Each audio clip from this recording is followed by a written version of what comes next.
Just you wait. As I was rejoicing, a robotic voice resounded in my head, making me jolt a little from the surprise. System booting up. Please wait, this may last a couple of seconds. System. What is this about? Process complete. Welcome to the User Support System, or USS for short.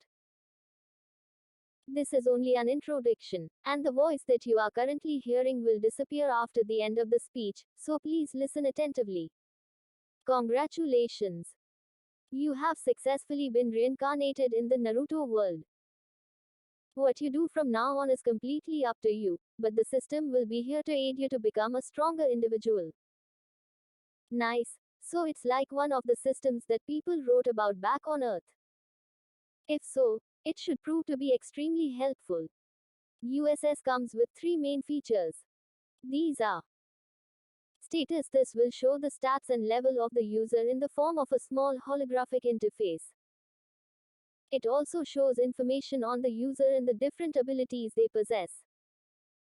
To level up, the user must gain express mainly through doing quests. When leveling up, this won't affect the user's overall strength directly, giving out points instead. The amount of points given per level is 10. Shop. This feature will only be available when the user levels up, and he or she can only buy one item at a time. The shop offers an unlimited amount of ninjutsu, which can be bought with the aforementioned points. Points can be earned by leveling up or completing quests. Any is fine. The user can choose not to buy anything once they level up, but they won't be able to buy 2 or more items the next time they do. The points will just stack.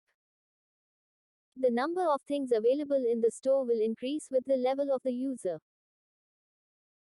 Furthermore, once a technique is bought, only the information on how to learn and train it will be handed to the user, instead of learning said technique immediately.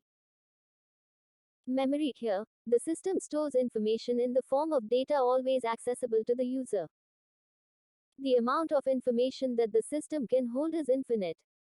This feature works similarly to a library for the user. To use any of the features above, just think of them and they shall appear before you. With that, the introduction is over. Have fun. Wait. I have some K. It's gone. Isn't it?